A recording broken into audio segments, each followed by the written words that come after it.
Hello everyone, Paragons here, back with some more BTD 6. 35.0 just kind of released pretty soon, as you can see 2 hours ago. Decided to go over the update notes. I did decide to take a quick look. I didn't look through all of them, but so far it does seem to be a pretty interesting update. Even though this update is pretty small, I think the balance changes that kind of go on in this update are actually pretty cool. So I guess we'll be looking at that. Obviously, you know, the new skin Kaiju Pat, definitely inspired by Godzilla, you know, the Dark Dungeons, which was the community designed map competition winner. So shout out to you / Lars Overwick. And of course, middle of the road is a beginner map. Of course, new trophy store items and all the stuff. Not gonna be looking too much at that, as I'm more so interested in the balance changes. Starting off with the Dart Monkey, um, already a highly niche tower, adding a little more niche just to prevent just ranks by helping Ultra Juggernaut with a small amount of endgame DT AoE. And with that, they gave Ultra Juggernaut plus 20 damage to leads. That is absolutely crazy. I think this change was actually first made in Battles 2. I think this change is better suited for BTD 6 just because in Battles 2, you know, Ultra Juggernaut is still not good against DTs, as there really is no map where Yuja can really take advantage of that, of its like bouncing ball thing in Battles 2, but definitely not better for BTD 6. You know, plus 20 damage to lead balloons is kind of crazy. I'm not sure if this is going to be enough to kind of help it out for DDT's late game, but it hopefully kind of does.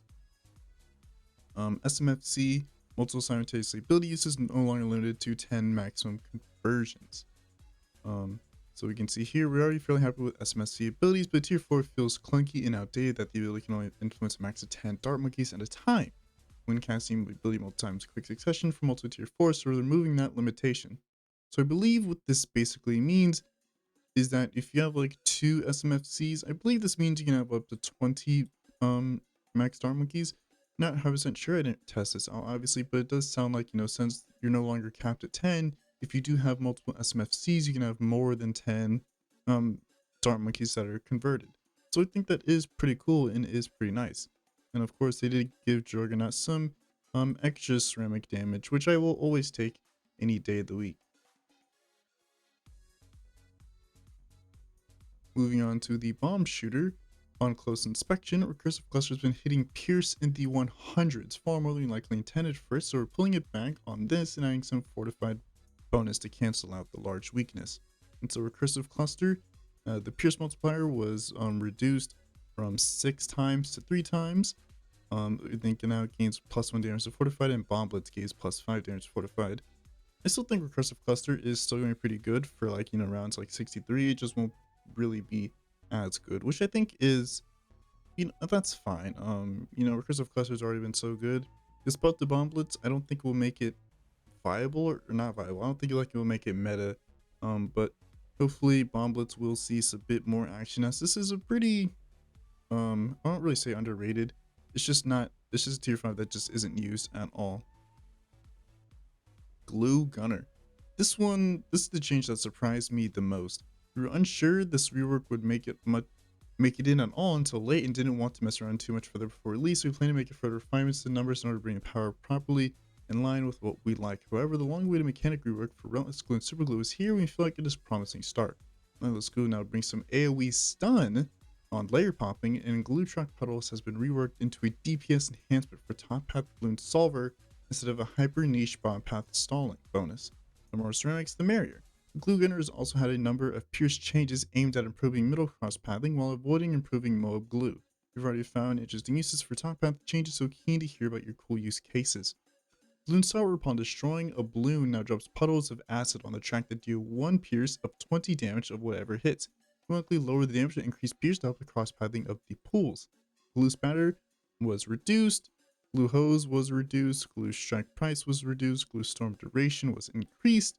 Sticker glue price was increased. Surprisingly, this is actually quite a lot, so more than double the cost. So bit of a surprising change there. Relentless Glue no longer drops puddles on the track. Relentless Glue on any glued layer popping stuns balloons, non-mobs in the area with a small splat. Pierce 3, radius 12 with a half second duration. Super Glue on any glue popping stuns any mob class balloons. in the area with a small splat, plus 3 pierce, 12 radiation, 0.5 seconds. So this kind of reminds me, but this is definitely kind of like a Bloon impact. I'm kind of looking at it, and I think it might actually be better than Bloon impact just because you have mob slow now. Or maybe not, just because Bloon impact I think has a lot more pierce and thus can hold in more ceramics, but you do get the mob slow. I'm going for something like relentless and super glue. So this is a pretty nice change, and this Bloon solver change I'm really looking forward to. So hopefully this does make Bloon solver kind of a bit more useful. I don't think Bloon solver will still be too amazing, but I'm hoping it just will be more than just one of the worst towers in the game. As Bloon solver's always been pretty lackluster. You know, they did try it with, you know, nerfing biggest one just because biggest one and Bloon solver fill the same niche, but biggest one was always better. So hopefully now Bloon solver is now a lot better now. It's a pretty interesting change for the relentless glue and super glue just because no one ever goes for relentless glue and no one ever goes for super glue. So hopefully these will make these two cross paths just a little bit more competitive and more viable. Moving on to the sniper monkey, these changes were a bit small, so I won't really be reading the I won't be reading the justification here, but you can if you want to. May mob, the price was increased by 400. Cripple mob, the price was reduced by 2,000. Bouncing bullets, bonus pierce was reduced from 4 to 3. The supply drop remains at 4, which is unchanged. And full auto gains 1 increase at bonus damage. And elite defender remains the same. Monkey sub is pretty small. You guys seem to think this would be nice, so here it is. First strike ballistic missile main attack was splash radius was increased from 18 to 24. Buccaneer, the first Paragon synergy that we've had. Navark of the Seas to buff Monkey Ace attack speed now applies to Goliath Doomship. This is a great change, and hopefully we see more of this in the future. One of my kind of worries and complaints with Paragons is they're just straight up damage, so I'm hoping that we see more support oriented type Paragons. That is what I was kind of hoping Engineer Paragon was going to be like. I was kind of hoping we were going to have an overclock just for Paragons so we can actually overclock them. Unfortunately that didn't end up happening, so I was kind of disappointed with the Engineer Paragon there.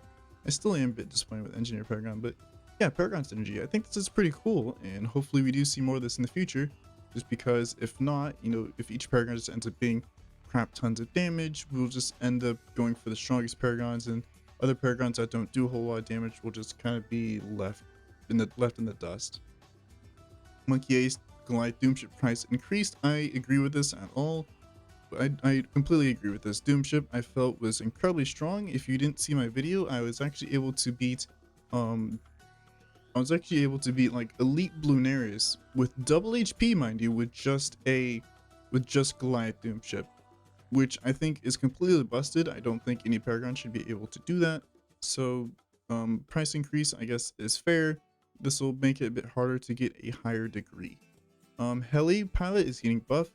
Comanche Commander, I do agree with these changes. Comanche Commander is definitely the least used out of all the paths. I'm willing to bet Marine is used more than Comanche Commander and Comanche Defense. And so, yeah, Comanche Defense, the missile pierce was reduced from 100 to 80. I don't think you're using all 100 pierce anyway, so I don't think this is too unfair. Comanche Commander dart damage was increased from 3 to 4. Missile damage was increased from 3 to 7. The MOA bonus was increased from 2 to 5. The mini missile damage was also increased from 2 to 5. And Comanche Commander mini missile bonus increased from 2 to 5. So overall nice buffs all around. Pretty good for just straight up damage. I always take Comanche Commander buffs, as Comanche Commander always kind of felt just lackluster. It's definitely outclassed by Apache Prime and other options.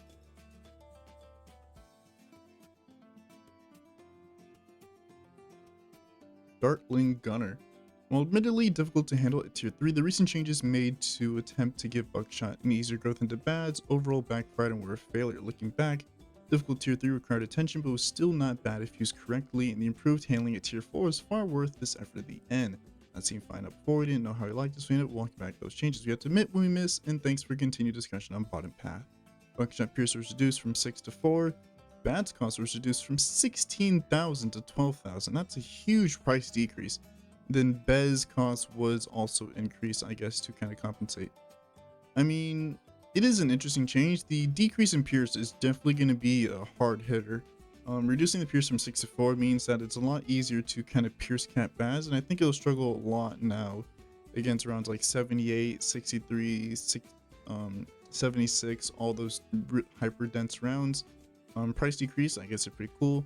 Not really sure if I agree with the Bez price increase, because no one actually really went for Bez. Most people stopped at Bads and just went for some other tower for just to kind of shred late game. But I guess they did have to balance it out. I think, you know, kind of buffing Bez would be very unnecessary, because Bez is a pretty strong tier 5, so I guess I really can't complain too much. But overall, I think I do agree with these changes. Wizard Monkey got a pretty nice buff. Arcane Spike damage was increased from 5 to 6. Mob damage was reduced from 11 to 10. D-Breath's flame attack matches its tower range properly. Monkey Sense increased Wizard's range from 40 to 50. Shimmer range remains unchanged at 60. Necromancer gains a spawn point target for the zombies the player can set. This change right here is pretty nice. You no longer have to rely on it's no longer like RNG to, you know, kind of figure out where these zombie balloons are going to spawn. So I think this is a pretty nice change. I do agree with this. Hopefully this makes it into battles too. Although I feel like if it did, I think players would have a riot, as they probably don't want Wizard to be buffed anymore. But I think it would still be pretty cool. So Super Monkey, we want base super to feel more like a weak up for the cost. Stepping stone to tier 3 to feel more like tier 4s. So the 0-0 base attack speed was increased from 0.06 to 0.045. Plasma Blast attack speed remains the same at 0.03. Robo Monkey price decreased. Ability damage for anti-Bloon was increased from 5,000. Double damage right here. That is what this is. Double damage. 5,000 to 10,000 is insane. NG Kiwi really gave anti-Bloon double damage. That is pretty nutty. And then the crit damage was increased massively too. This is also double damage as well. That's absolutely insane. 7,000 to 15,000 is also amazing. And the pierce was reduced to 2,000, but 10,000 damage is absolutely insane. That is nutty right there. Again, hopefully this change makes it into battles too, so hopefully anti-Bloon will be a lot more viable. Honestly, when looking at all these changes, I'm just kind of hoping they make it into battles too, just because I feel like a lot of these changes would help out towers and have them be a lot more competitive in that game. Ninja Monkey buffs the Grand Sabo. The range bonus was increased from 5 to 10, and the Grand Sabo buff was increased from 1 to 2. I don't think this will make Grand Sabo to be all that viable still. I think Grand Sabo will still be kind of a meh tower. Really, Grand Sabo is really only... I mean, mid-pep Ninja in general is really only carried by Bloon Sabotage. Shinobi is pretty good when going for Grandmaster Ninja, but that's kind of about it. Grand Sabo is still kind of a... not really worth it. Permanent Brew is strong in its use, but they want it to live up to its potential without Chinook, so they improved its range from 45 to 65. This is a change that was actually in Battles 2 originally. Permanent Brew, when you upgraded it to that, it actually did increase the range, just because obviously you're not going to be able to have heli. You're not guaranteed to have heli in your loadout when using Permanent Brew, so it just kind of makes it easier to use. Total Transformation, not Total Transformation, Transforming Tonic, the Alchemist damage was increased from 2 to 3. Nice buffs, I do agree with it, take these every day. Druid, many people seem to feel like that moving to a big bonus damage on the basic main attack has lost this power's identity in the binds. Spear of the Forest base attack was reduced from 20 to 6. Oof, that is a huge power loss right there. Spear of the Forest Bramble Vine refresh rate from 0.03 to 0.1. Spear of the Forest of Vine Bramble's lifespan increased from 4.5 seconds to 9. Spear of the Forest closest track ring damage to 20 to 30. I mean, this change right here is kind of brutal. I mean, Spear of the Forest wasn't really used too often. It's still outclassed by, I wouldn't really say outclassed, but many people go for Avatar or Wrath instead, just because it's kind of a lot easier to build into Avatar or Wrath, number one. And I just kind of feel like Spear of the Forest just definitely does need some love. I don't think this change right here is going to make it any better, but I can see what they're kind of coming from. They didn't, like, Spear of the Forest is unique and it has, you know, the Vine attack, and they did want to lean into that more than just having the main attack, you know, outshine that. So I guess I can understand what they're going for, but at the same time, it kind of makes me, like, I'm kind of, you know, sad. You know, Spear of the Forest is a pretty cool tower, but I just don't think this change right here will make it better. So Banana Farm, Monkey Bank will now increase in cash generation without external buffs. IMF loan cash granted was decreased from 10,000 to 9,000. Backroom deals monkey knowledge cash was reduced from 2,000 to 1,000. Monkey Wall Street range increased from 40 to 60. The reason they did this change is because Monkey Wall Street does collect bananas. It's like a banana farmer if you don't have money. I mean, I think this is really only aimed at bosses, if I'm completely being honest, because IMF loan farming is pretty busted. Spike Factory. This change right here was the one that kind of amazed me the most, in that they buffed super mines yet again. Spike mines explosion radius was increased. Super mines explosion radius increased from 20 to 30. Super mines price reduced from 1,500 to wait, not 1,500. That's not 1,500. I was reduced from 100,050 to 100,025. Supermine's DOT was doubled from 500 to 1,000. And Supermine's strength bonus was increased from 20 to 30. The mini explosion strength bonus was increased from 10 to 15. The big explode strength bonus was increased from 0 to 500. And so these changes right here are just woo. I already thought Supermines was pretty good, and so I'm kind of wondering if Ninja Q is kind of over buffing Supermines, if I'm being honest, because like, do we really need all these Supermines buffs? Supermines is already incredibly strong, and so I mean, like, doubling the DOT damage and like decreasing the price and all that, I'm guessing they want it to be viable for bosses. I think that's what they're kind of going for, is that they want Supermines to be like a viable boss strategy for like tier 2 or tier 3 or something like that. I don't think it will, but I mean, these are some insane changes. Supermines was already pretty strong, and so I mean, hey, it'll take Supermines buffs any days, you know. Supermines used to be like one of the worst tower upgrades in the game, and now it's pretty strong now. It's really like Paragon levels of damage at this point. So Carpet Spike's base attack mode bonus was from 4 to 5. Passive ability was increased from 4 to 5, and mode bonus was 4 to 5. I don't really think this will make Carpet Spikes pretty good, because the problem with that, with Carpet Spikes, is that every time you use the ability, you'll pop the mobs, but then the rest of the spikes will be eaten up by ceramics and not spent on mobs. So that's kind of the problem with Carpet Spikes. Don't think this will make it useful, but you know, hey, at least they're giving Carpet Spikes some love. Monkey Village, the Call to Arms ability was increased from radius to map wide. Wow, that is pretty good. Engineer, can't wait to see this, and pretty some minor changes as well. Century Champion turret pierce was increased from 6 to 7. Middle path is still going to be better just because extra mob damage is better than 1 pierce. Ultra boost price reduction. I'm guessing this is to be viable for like chimps mode. I just don't really think people are going to be using this in chimps mode, just because what tower are you going to be ultra boosting in chimps mode? Maybe like Sun Avatar, but I feel like your money would be better invested better invested in other cases. Gwendolyn, the price reduced from 900 to 725. Churchill, the explosion from Pierce was reduced from 15 to 12.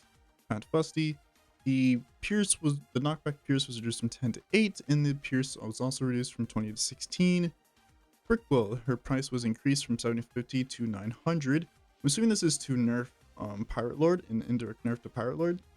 Blast Chain ability cooldown reduced from 60 seconds to 45. The Mega Mine damage was reduced from 15,000 to 11,000, and the Mega Mine Pierce was increased from 100 to 150. Scythe felt too easily able to keep up with the early waves given their strong endgame. Level 2 no longer increases attack speed from 1 second to 0.85. Level 2 now increases balloon destruction rate from 0.2 to 0.15.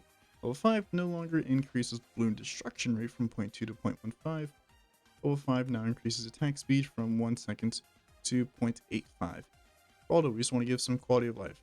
The quality of life, all of Geraldo's 10 buffs will now display a buff icon on their 2 apply card with stat count numbers, representing the remaining round durations.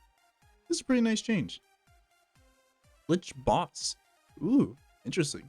We feel like the Lich tier 3 Lich health difficulty sticks out on a larger obstacle compared to other bosses and other tiers of Lich, so we're lowering the multiple tier 3 values.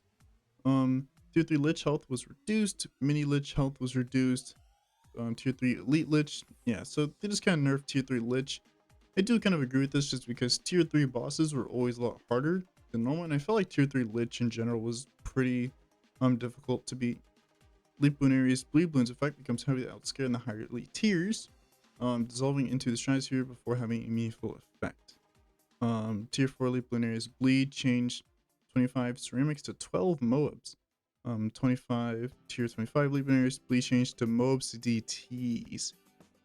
Tier 5 Elite Bloonarius might actually be pretty difficult. And so what the bleed means is that you ever beat Bloonarius, not beat Bloonarius, you ever like start attacking Bloonarius and you notice that it starts spewing out random garbage across the map, like it used to spew out, like, you know, zebras, ceramics, and all that. That's kind of what they're talking about. Changing from Moabs to DTs might actually be pretty difficult come late game, as DTs are pretty fast once you get to tier 5. So I mean, something like Bloon Crush or XXL Trap might actually be pretty good here. Dread Bloon. Force on Dread Bloon during this remake health phase has caused a lot more games to end due to running out of time, with the average player seeing this as a resting period. So all normal tiers, the shield amount was increased from 0.2 to 0.3. All late tier soul amount during shield was 0.2 to 0.35. And so I guess what we said look forward to with 2023. So just kind of looking and skimming through, update 36.0 is Beast Handler. Of course, they did say they want to do that. A quest system, making its debut for Beast Handler's unlock. Interesting. Plus additional story quests if time. Interesting, we're gonna have a story mode for BTD 6. I think that'd be pretty cool. A Polyphemus map. I don't think I said that right. Time with both Beast Handler and Lotus Island. Monk Deus journey continues. Interesting. Wizard Paragon. Ooh, interesting.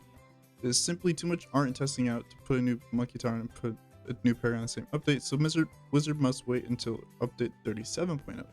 We've been waiting ages for this, but the concept art on this is worth it. A map editor would be pretty cool. Great progress already underway on this, with playable objects and more terrain already working. Scoping this for Octoberish release, so we have most of the year on it. A console release would be pretty cool, making progress towards Xbox submission and PlayStation following closely. Other goals: a new hero would be interesting. Paragons, one more after Wizard Magnus Perfectus. Bosses, one new boss plus victory conditions like least tiers, least cash makes up focus of play. And yes, arbitration of tiers. Teams, one new event with completely different cadence, infield and contested territories based on aggregated damage. Territories adding themes to CT events to lean further into certain rules, balloons, or maps. Creators looking to expand the Nexus program to more creators in the front half of this year. So it's a pretty good balance change all around. Even though this update was small, I think 35.0 was a pretty nice update. They did have a lot of interesting balance changes I can't wait to try out, you know, like Bloon Solver, Sewer Mines, I feel like would be pretty busted now, absolutely strong. Spirit of the Forest, and there's a lot to look forward to. So yeah, that's it. You know, if you want to read these patch notes for yourself, you know, the link to them will be in the description. And that's all I have for you today. So I'll see y'all in the next